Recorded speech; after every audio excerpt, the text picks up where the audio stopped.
অনেক দিন যাবৎ মন চাচ্ছিল যে রোস্ট পোলাও কোরমা খাবো, তো ভেবে ভেবে যাচ্ছিলাম যে কবে আমি বানাবো। তো আজকে ফাইনালি আমি সিদ্ধান্ত নিয়ে নিলাম যে আমি রোস্ট পোলাও কোরমা তৈরি করবো। হ্যালো এভরিওয়ান, আসসালামু আলাইকুম, this is me Nusaiba, welcome to my another video. তো এখানে দেখতে পাচ্ছেন আপনারা দুধের মধ্যে হলো যে আমি কিছু মাংস ভিজিয়ে নিয়েছি। তো এগুলো হলো যে কিভাবে করেছি, এই দুধটা কিছুই না, এটাতে হলো যে আমি আদা রসুন পেস্ট দিয়ে দিয়েছিলাম। আর এখন আমি হাতে বেটে নিব পেঁয়াজ। এখন বেটে নিব কিছু পোস্তদানা। তো পোস্তদানাটা কিন্তু একেবারে ভালো করে মিহিন করে বাটতে হবে। তো এই জন্য আমি কিছু এখানে পানি দিয়ে দিচ্ছি। পানি দিয়ে দেওয়ার পরে আমি একেবারে খুব সুন্দর করে বেটে নিচ্ছি, কারণ পোস্তদানাটা দিলে কিন্তু খাবারের টেস্ট অনেক বেড়ে যায়। এটা হলো যে আপনারা মাংসতে ইউজ করতে পারবেন, অন্য কোনো তরকারির সাথে দেওয়া যাবে না। তো অবশ্যই পোস্তদানাটা কিন্তু সবাই দেওয়ার ট্রাই করবেন। তো এখন সুন্দর করে বেটে নিলাম। বেটে নেওয়ার পরে এখন আমি এটা বাটিতে উঠিয়ে নিব। এখানে আদা রসুন আগেই আমার বাটা ছিল, এই জন্য আমি আর বাটলাম না। তো পেঁয়াজ বসিয়ে দিলাম। পেঁয়াজের মধ্যে আমি দারচিনি, লঙ্কা টঙ্কা সব দিয়ে দিলাম, তেজপাতা দিয়ে দিলাম, একটু আদা রসুন মশলা দিয়েছি। তো পোলার চালটা আমি এখন দিয়ে দিচ্ছি।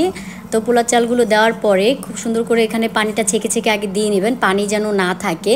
দেওয়ার পরে এখন আমি কি করব, যে পোলাটা খুব সুন্দর করে ভেজে নিব, কারণ আসলে পোলাওটা রান্না করার সময় পোলার চালটা যদি ভেজে নেওয়া হয় তাহলে কিন্তু ওই পোলাটা খেতে খুব মজা লাগে, ঠিক আছে। তো আমি এই জন্য খুব সুন্দর করে নাড়াচাড়া করে নিচ্ছি। পরিমাণ মতো লবণ দিয়ে দিবেন। তো লবণটা দেখা গিয়েছে আপনি টেস্ট করে নেবেন, পরিমাণ মতো দিয়ে দিলেই হবে, এটা আসলে পরিমাণ বলার কিছু নেই। এরপর নাড়াচাড়া করে নেব। একেবারে চালটা যখন খুব সুন্দর করে ভাজা ভাজা হবে, দেখাই যাবে যে লাল লাল হয়ে গেছে। চালটা ভাজার সময় কিন্তু হালকা আঁচে ভাজবেন, তাহলে কিন্তু ভালো হবে, পুড়ে যাবে না। এখন আমি জালটা একটু কমিয়ে দেবো। কমিয়ে দেওয়ার পর পরিমাণ মতো পানি দিয়ে দিব। পানিটা আসলে কি যে পরিমাণ মতো দিবেন, কারণ আমি এখানে আধা কেজি চাল নিয়েছি। তো আমি আমার পরিমাণ মতো পানিটা দিয়ে দিলাম। দেওয়ার পরে এখন আমি একটু নাড়াচাড়া করব। নাড়াচাড়া করে দিব যাতে করে ভিতরে যদি লেগে থাকে ওটা হলো যে এখন ঠিকঠাকভাবে মিশে যাবে, সব লবণ টবণ এটার ভিতরে মিশে যাবে। তো এই জন্য নাড়াচাড়া করে দিলাম। নাড়াচাড়া করার পরে এখন কিন্তু ফুটে গেছে, পানিটা কমে আসছে। আমি কিছু কাঁচামরিচ ভেঙে এটার ভিতরে দিয়ে দিচ্ছি, তাহলে এটা মজা লাগে খেতে। তো এখন কাঁচামরিচটা দেওয়ার পর এটা আমি ঢেকে দিব। ঢেকে দেওয়ার পর এখন আমি কি করছি, যে একটা তাওয়া দিলাম। তাওয়াটা দেওয়ার পরে এই যে এখন আমি ঢেকে দিলাম। তো এখন পাশে আবার আমি ডিম সেদ্ধ বসিয়ে দিয়েছি। এটা দিয়ে হলো যে ডিমের কোরমা তৈরি করব। এখানে যে আমি মাংসটা যেটা দেওয়া ছিল ওটার উপর একটু কাঁচামরিচ দিয়ে রাখলাম। এখন আমি একটা চুলায় কড়াই বসালাম, এটাতে আমি রোস্টটা তৈরি করব। এদিকে আমার পোলাওটাও হয়ে এসেছে। তো আমি এখন রোস্টটার জন্য আগে তেল দিয়ে দিব, মশলা কষাবো যেহেতু। তো এখানে আমি কিন্তু একেবারে কোরমা এবং রোস্ট দুইটারই মশলা একসাথে কষিয়ে নিব, এই কারণে, কারণ দুটোর মশলাই কিন্তু একই হবে, মানে সমপরিমাণ যা যা দিব রোস্টে তাই আপনার হলো যে কোরমাতে লাগবে, এই জন্য। তো প্রথমে আমি পেঁয়াজ দিয়ে দিলাম, একেবারে পরিমাণ মতো বেশি করে কিছু পেঁয়াজ নিয়ে নিলাম। এরপর আমি আদা রসুন, জিরা বাটা, পোস্তদানা বাটা যা যা ছিল ওগুলো আমি দিব। তার আগে আবার একটা পাশে করে আমি এখানে দিয়ে দিচ্ছি তেল। তেলটা দিয়ে একটু হালকাভাবে আমি এটা গরম করে নিচ্ছি। তো গরম করার পর এটার মধ্যে আমি যেই রোস্টগুলো ভিজিয়ে রাখা হয়েছিল সেই রোস্টগুলো এখন আমি ভেজে নিব। তো এখানে কিন্তু চিকেনগুলো আমি দিয়ে দিয়েছি। চিকেনগুলো সবগুলো একসাথে দিয়ে দেবো, একসাথে ভাজা হয়ে যাবে। আর এই রোস্টের এই দুধটা যখন তৈরি করবেন এটার মধ্যে কিন্তু অবশ্যই আমি এটা দেখাইনি, এই জন্য আবার বলে দিই। দুধ নেবেন, দুধ নেওয়ার পরে লেবু নেবেন, লেবু নেওয়ার পর আপনি এখানে একটু আদা রসুন ইউজ করবেন, ইউজ করলে ওটার ঘ্রাণটা একটু ভালো হবে।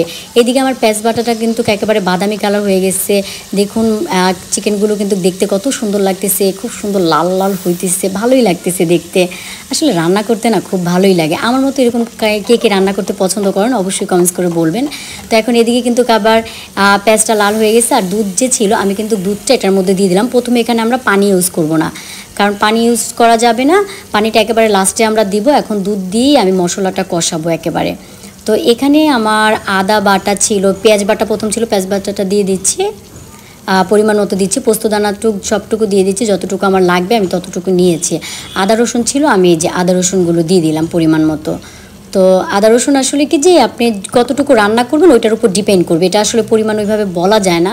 তো এখন আমি সুন্দর করে নাড়াচাড়া করছি। নাড়াচাড়া করে নিয়ে এটা একেবারে আমি বাদামি কালার করে ফেলবো, মানে এই মশলাটা কিন্তু সম্পূর্ণ ভাজা ভাজা হবে।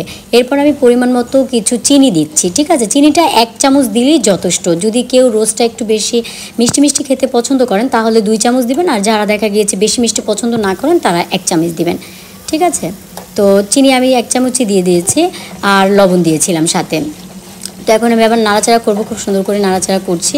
দেখুন এখানে তেলগুলো কিন্তু ভেসে ভেসে উঠতেছে, যে মশলাটা হচ্ছে যে বোঝাই যাচ্ছে, তেলগুলো কিন্তু একেবারে ভেসে ভেসে যাচ্ছে। আর খুব সুন্দর করে এটা যতক্ষণ না পর্যন্ত লাল লাল হয় ভাজতে হবে। এদিকে কিন্তু আমার চিকেনটা দেখেন কি সুন্দর লাল কালার হয়েছে, একেবারে বাদামি কালার। এটা কিন্তু বেশি আবার লাল করা যাবে না, পুড়ে গেলে আবার দেখা গিয়েছে রোস্টার ফ্লেভারটা কিন্তু ভালো আসবে না, পোড়া পোড়া গন্ধ হবে। এই জন্য কিন্তু অবশ্যই চুলাটা কমিয়ে নেবেন। আর এখানে আমি রোস্টের এই মশলাটাতে কিছু দারচিনি, এলাচ দিয়ে দিচ্ছি। আমি আবার এই এলাচ দারচিনিগুলো ভুলে যাই, এলাচ দিচ্ছি। এখন আমি দারচিনি দিয়ে দিলাম এটার মধ্যে। এইবার হলো যে আমি তেজপাতা দিব, তো তেজপাতাও দিয়ে দিব, কারণ তেজপাতা না দিলে তো আবার ফ্লেভারটা ভালো লাগবে না, ঘ্রাণটা ভালো হবে না। এরপর একটু নাড়াচাড়া করব। তো নাড়াচাড়া করার পরে এদিকে আবার আমি কিন্তু এখন ডিম সেদ্ধ বসিয়ে দিয়েছিলাম, এটা ডিমটা হয়ে গিয়েছে। এখন আমি ডিমগুলো ভালো করে ছুলে নিব। তো এখানে একটু ডিমগুলোতে কি করবেন আপনারা, একটু হালকা একটু ফুটা ফুটা করে নেবেন, তাহলে ভাজার সময় বেশি ছিটবে না। তো এটাও কিন্তু দুধের মধ্যেই ভিজাতে হবে, যেই দুধটা আপনি মানে মনে করেন যে টক দই বাহির থেকে না কিনে এভাবে করে টক দইটা বানিয়ে নেবেন, তাহলে ভালো হবে। যেই মশলাটা আমি রোস্টের জন্য করেছিলাম সেখান থেকে কিছু মশলা আমি রেখেছিলাম, সেই মশলাটা আলাদা করেছি। আর এখন দুধটা আমি রোস্ট যে করব ওটার মধ্যে দুধটা দিয়ে দিলাম, দিয়ে আমি এখন একটু নাড়াচাড়া করে নেব। কারণ নাড়াচাড়া করবেন কেন, এটাতে আসলে প্রথমে পানি দিবেন না, পানি দিলে কিন্তু জিনিসটা টেস্টটা ভালো হবে না। দুধ দিয়ে আপনি মশলাটা কষানোর ট্রাই করবেন। মশলা কষাচ্ছি, এখন এটার মধ্যে হলো যে আমি ভেজেছি যে মাংসগুলো, এগুলো মশলার মধ্যে আমি দিয়ে দিচ্ছি। দেখুন আমি কিন্তু খুব হালকা করে ভেজে নিয়েছি, আপনারা ভাজাটা একটু খেয়াল করবেন, কেউ আবার এটা বেশি ভাজবেন না, বেশি ভাজলে কিন্তু খেতে মজা লাগবে না, কারণ পোড়া পোড়া একটা গন্ধ আসবে। আর এখান থেকে কিছু তেল হলো যে মশলার মধ্যে দিয়ে দিবেন, তাহলে কি দেখতে না বাদামি কালার হবে মশলাটা, ঠিক আছে। কারণ এখানে তো যেহেতু আপনি মরিচের গুঁড়া, হলুদের গুঁড়া এগুলো কিন্তু ব্যবহার করা যাবে না, এগুলো দিলে কিন্তু রোস্ট ভালো লাগবে না বা রোস্টটা হবেই না। এর মধ্যে আমি যে ডিমগুলো ছুলেছিলাম, এখন সেই ডিমগুলো কিন্তু ওই তেলটার মধ্যে আমি ভেজে নিব। এখানে ডিমটাও আমি একেবারে আগের মতো সেরকম করে ভাজবো, একেবারে বাদামি কালার করব। তো ডিমটা আমি দেখি যতক্ষণ না বাদামি কালার হয় আমি ভাজতে থাকি। এখন আমি রোস্টটা যে করবো এটার মধ্যে কিন্তু আমি পরিমাণ মতো কিছু পানি দিয়ে দিয়েছি। পানি অনেক বেশি দিতে হবে না, অল্প পানি দিলেই হবে। অল্প পানি দিয়ে চুলাটা একটু কমিয়ে দিতে হবে, কারণ কমিয়ে দিলে আস্তে আস্তে করে হতে থাকবে। দেখুন এটা কিন্তু খুব তেল তেল উঠেছে, খুব সুন্দর লাগতেছে। আর এদিকে তো আমার ডিম ভাজাটা প্রায় বাদামি কালার হয়ে গেছে, আর এই ডিমটা একটু ভেঙে গেছে, যাই হোক খারাপ লাগতেছে। এই ডিম না এরকমই, ডিম ভালো মতো যতই চলি তারপরেও একটু না একটু ভেঙে যাবে। যাই হোক আমি এখন ডিমটা সুন্দর করে নাড়াচাড়া করে ভেজে নিচ্ছি। তো ডিমটা দেখা যাচ্ছে যে হয়ে যাচ্ছে প্রায়, কিন্তু একটু ভেঙে গেছে, এই জন্য আমার মনটা অনেক খারাপ। এখন আমি মশলাটা যেটা রেখেছিলাম সেটা বসিয়ে দিলাম, সাথে ওই ভাজার মধ্যে যেই তেলটা ছিল ওই তেলটাই আমি এখানে ইউজ করছি। কারণ কি আমি তেলটা তো আর ফেলে দিব না, তাই না, কারণ ওই তেলটা দিয়ে অন্য কিছু রান্না করে মজা লাগবে না, এটাই জন্য আমি এখানে দিয়ে দিলাম। আর দুধ দিয়ে দিলাম সাথে, যেই দুধটা আপনার টক দই করা ছিল টক দই দিবেন। আর আপনারা চাইলে কিন্তু বাসায় যদি টক দই থাকে আপনারা সরাসরি টক দই দিয়ে এই কাজটা করতে পারেন। আর আমি হলো যে বাইরের টক দইটা পছন্দ করি না, এই জন্য হাতে বানিয়ে নিয়ে সবসময় টক দই দিয়ে করি। আর এখন আমি ডিমটা দিয়ে দিব, এই তো মশলার মধ্যে আমি এখন ডিমটা দিয়ে দেবো এবং সুন্দর করে নাড়াচাড়া করবো আগের মতোই। তো আমি খুব সুন্দর করে নাড়াচাড়া করছি। আর দেখুন আমি কিন্তু প্রথম পানি দিইনি, এটাই আমি একেবারে শুকিয়ে ফেলবো। শুকিয়ে ফেলার পর কিছু আমি মরিচ দিয়ে দিচ্ছি। মরিচটা দিলে না ফ্লেভারটা যা হয়, রোস্টের মধ্যেও দিবেন আর হলো যে কোরমার মধ্যেও দিবেন। তারপর নাড়াচাড়া করে দিব। নাড়াচাড়া করার পরে আর কি করার, এখন আমি হলো যে পানি দিব, পরিমাণ মতো পানি দিব। তো এই যে আমি পরিমাণ মতো পানি দিয়ে দিলাম। এখন আমি কিছুক্ষণ ওয়েট করব। তো এখন এটা যতক্ষণ না পর্যন্ত পানিগুলো টানে ততক্ষণ পর্যন্ত ওয়েট করা লাগবে। আর দেখুন কি সুন্দর লাগতেছে, একেবারে পানি টেনে টেনে যাচ্ছে, তেলগুলো কিন্তু উপরে উঠতেছে, দেখতেই কত সুন্দর লাগতেছে। এখন আমি এটা বন্ধ করে দিলাম। আর এদিকে রোস্টটা দেখেন, রোস্টটাও কিন্তু হয়ে আসছে, পানিটা প্রায় টেনে গেছে। আর হলো টানার পর দেখেন তেলগুলো কত সুন্দর করে উঠছে। ফাইনালি তৈরি হয়ে গেল রোস্ট পোলাও কোরমা, সাথে আছে সালাদ। তো পরিবেশন করে ফেললাম। পরিবেশন করার পর এখন আমি এগুলো টেস্ট করে দেখব যেগুলো খেতে কতটা সুস্বাদু হয়েছে। ফাইনালি তৈরি হয়ে গেল পোলাও কোরমা রোস্ট, সাথে লাগবে সালাদ।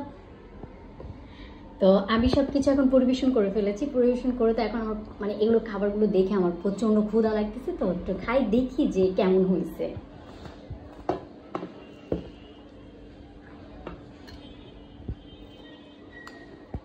গরম ধোয়া ছুটতেছে।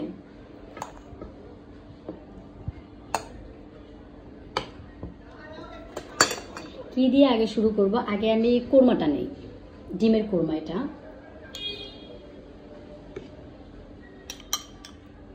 দেখেন তেল তেল সাথে তেলগুলো সব বের হয়ে যাবে একদম। এই যে এটা কিন্তু তেল তেল না হলে মজা লাগবে না আবার।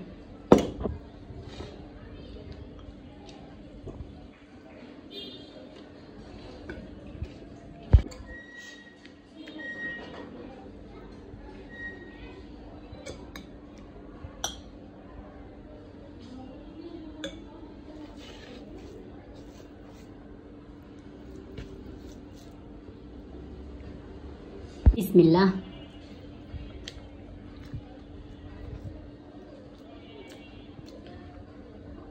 এত মজা, ইয়াম্মি, টেস্টি।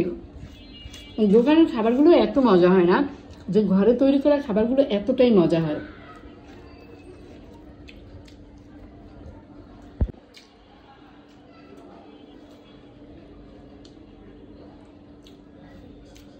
এটা রোস্টের মাংসগুলো দেখেন এত সফট হয়েছে।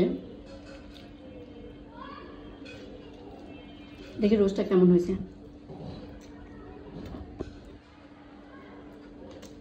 অসাধারণ, জাস্ট অসাধারণ, সুপার।